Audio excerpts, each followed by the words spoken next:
You're watching Audrey's tutorial to successful communication, and today I would like to talk to you about complex and compound sentences. So the main focus of the lesson will be grammar.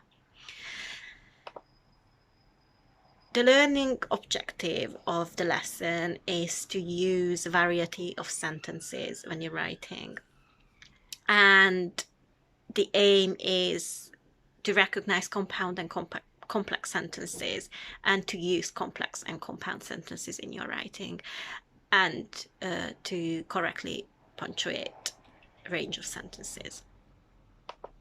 First, let's have a look at simple sentences. Simple sentences, just like I said, they are very simple. So they are a sentence which has a subject and a verb. So, I don't know, John sat, Sally waited, Kyle ran in the park, Alice got lost. So very, very short and simple sentences. Simple sentences are good when you writing if you vary it with complex sentences. So like a couple of long sentences and then a short sentence will grab the reader's attention. So it's important that you use both of them. And they are also short and easy to understand. So it makes it easy to read when you use them. However, if you overuse them, your writing gets boring.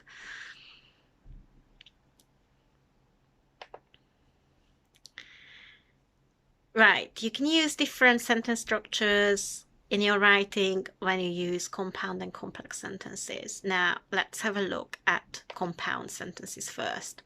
Compound sentences are two simple sentences joining together with a conjunction. So, I passed your workplace today, one sentence. I noticed it was closed, another sentence. Now connect them together and I put an and in the middle. I passed your workplace today and I noticed it was closed. So we have two sentences joined together with a conjunctive, and so this is a compound sentence. Now let's have a look at complex sentence. Complex sentence has a main clause and a subordinate clause.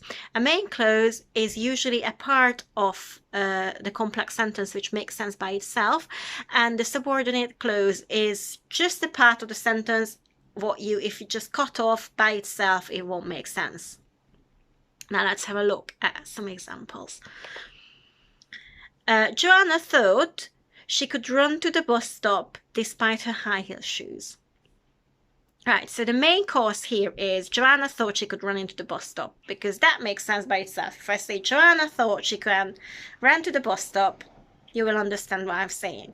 But if I say despite her high heel shoes, that doesn't make sense by itself. If I link the two together, it makes perfect sense, but just if I say despite her high heel shoes, that's not a sentence, that's just a phrase. So the main clause is always a sentence, which could be a simple sentence by itself, and the subordinate clause is just a phrase which was joined to the sentence. Now let's have a look.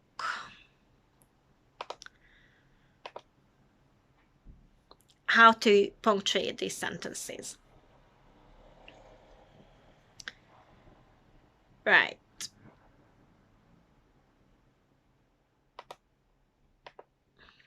So with complex sentences, there are three ways where the subordinate clause could go. The subordinate clause could go to the beginning of the sentence.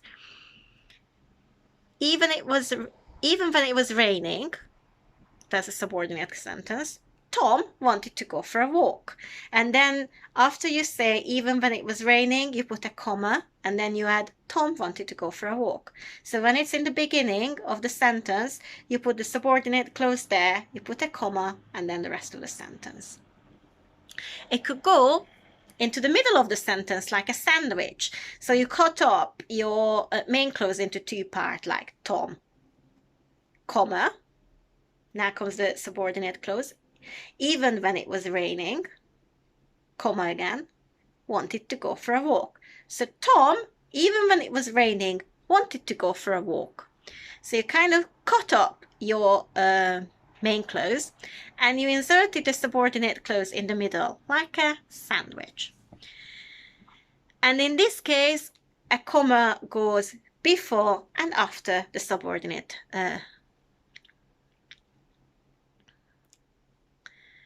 part, subordinate clause. And then it also it can go in the end of the sentence.